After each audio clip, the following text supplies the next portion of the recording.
Good stuff. Terrible. Solid. Hate it. Let's take some letters. If you want to send in a letter, send it to castlesuperbeastmail@gmail.com. That's castlesuperbeastmail@gmail.com.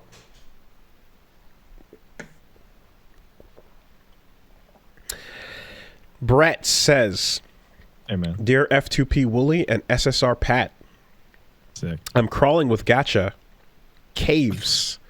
I'm crawling from the Gatcha caves to share this recent kerfuffle from Fate Grand Order that you might find hilarious. The Japanese server for FGO just had its Christmas event, and there was an exploit that people discovered where they could cash in a reward for Saint Quartz, the Gatcha currency, repeatedly. This was caught within an hour, and the server was put into emergency maintenance for almost a full day. They came back online, and the company running the game said they were going to take away... They weren't going to take away anything that people rolled with the exploited quartz, but they did take back the amount of quartz generated by the exploit. Now, if you didn't spend anything, you're fine, and it's just a quick reset back to the amount you had before. But if you did use anything to roll... the Gatcha, and then the amount was deducted from your existing quartz as punishment. If you had less than what you cheated, then you were now minus on Saint Quartz. One of the main artists on the game posted a screenshot on Twitter of them being 90 quartz negative. That's about 3 months of login bonuses and weekly missions. You can't even buy your way out of Gatcha debt either. Free quartz and paid quartz are tracked separately. Oh, man, that's really funny. So if you use real money to buy more, you'll get what you paid for, but you won't get any more of the dailies until your debt is paid. Hope the 5-star was worth it because they won't be getting a new one for a long time. Let this be a lesson. Don't try to cheat the Gatcha. The house always wins. So I don't know what the legality of that is, but... free to play game, fucking no money spent. I don't know. If you this, do you remember the DoorDash hack? Do you remember that? Which one was this now?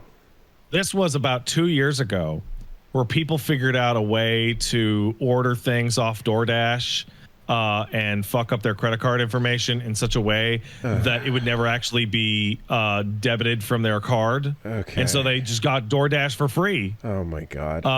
It's similar to the Chase Money glitch. Yeah, I was gonna say I didn't hear about that, but I heard about the Chase Money glitch, which is holy shit. The long and short of it is that the UI on the DoorDash app on your phone just had like a minor bug that if you exploited it would not charge your card. Oh my god. DoorDash then fixed that bug at some point, like 18, 19 months into the process. So you got to go online and like scroll on TikTok and people going, oh my God, they fixed the hack. I owe like $35,000 in DoorDash. Yeah. Oh my God. Because it would negative out your account and then it would attempt to charge it. Or the Chase Bank glitch, which is not a fucking glitch. It's a stupid thing that puts you in insane debt as soon as they correct it. Yeah, don't do that. But nah, though, it's a hack, you guys. Get in on it. Don't do it. God. Don't do that. There was one... Don't commit bank fraud. Hey, how about that? Hey, here's a thumbs up. There was one dude who discovered something, something with his account. Was this Australia or so? It was years ago, and it was just for him. And he noticed on his ATM that like whenever he went to take out like I think tens, he would get hundreds or something like that, you know.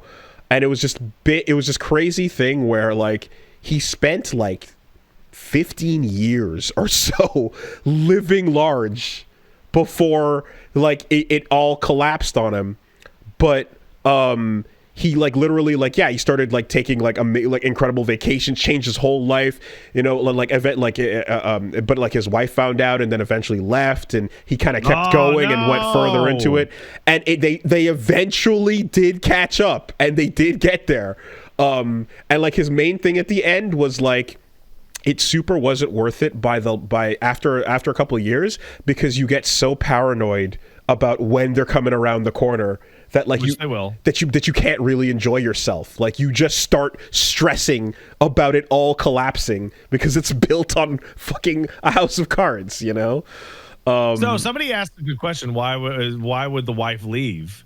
Well, you see, if you're married to somebody who's spending all of their income out of bank fraud, and you know about that, and you enjoy the proceeds of that, you are now complicit in bank fraud. You are married, you are sharing your assets, you too are fucking going to jail. Yeah. So it's time to leave and be like, I didn't know about any of that stuff, and when I did know about that stuff, I left and I didn't touch it, blah, blah, blah. So that was a particularly nutty one. But anyway, all this to say that as if the gacha FOMO addiction triggers are not enough, we now have debt. Real debt in your dailies. You know what I'm going to do, man? I'm going to pull one over on people that have my address and credit card number that I sent them. They'll never know. They'll never know it was me. They'll never know. Get out to Chase right now, y'all. Free money. Go get it. Teach your kids how to read. Don't give them the iPad. If they give them the iPad, then they end up doing the Chase Money glitch. Come on. Well, I mean, the Chase Money glitch also requires I suppose, like an understanding that, like, yeah, they're gonna find out. That's just... You know who I blame for this? You got to live a little life on that one. You know who I blame for this? Mm-hmm. Two people. One, the Monopoly Man. Okay. Monopoly Man teaches you that a bank error in your favor will give you $200, and that's that. Piece of shit, Monopoly Man. That's wrong. I mean... Second of all is the influencers who, in order to make viral videos about the Chase Money glitch, went to the bank, pulled out their own money, threw it up in the air, made videos about the Chase Money glitch, then picked up their money off the fucking sidewalk and then put it back into the bank. Now, and uploaded the video. Now, I'll have you know that when I learned how to play Monopoly in my house, I was taught the game with house rules. And house rules included fucking, if you can grab money from the bank without anyone noticing, then tough shit. If you could, you know what? If you could stuff it under the board, then stuff it under the board. That was not a house rule in my household. What it was that my dad held on to the bank and he watched the kids like hawks because we'd try and steal from the bank. And guess what? That was actually more in line with the original game's principles. Oh, you mean the landlord's game? Yes. So, in fact, if you were cheating at Monopoly, you were playing it correctly. Let's see. Dude, the fact that it's like a wholesome family board game, and by the end of Monopoly, everyone's miserable Grandma. and pissed off and mad, and that's the point. And Grandma, no one gets it, you cheating whore. It's like the game of Monopoly is this amazing subversive piece of art, and it's been so subsumed by capital that people are like, oh yeah, let's play Monopoly with kids. Yeah. Like, you're supposed to use Monopoly to teach the kids how the system doesn't work, brother. Well, because let's say that the responsible parents are like, yeah, and then at the end, we're going to sit everybody down and have a little lesson and go, so, what did you learn? But those same parents get so caught up in the game. Yeah, that's the problem. That you're like, give me Park Place, you fucking... Like, you know, like, you little Risk shit. does the same thing. Like, you ever play a game of Risk? You know what happens? Yeah. People get entrenched, and the game goes super long, and everyone gets tired of it because the rules of Risk are built to create trench warfare situations where it just becomes this miserable slog that everyone wants to quit. Nobody learns any of the lessons at the end because you get pulled into that shit. It's too real.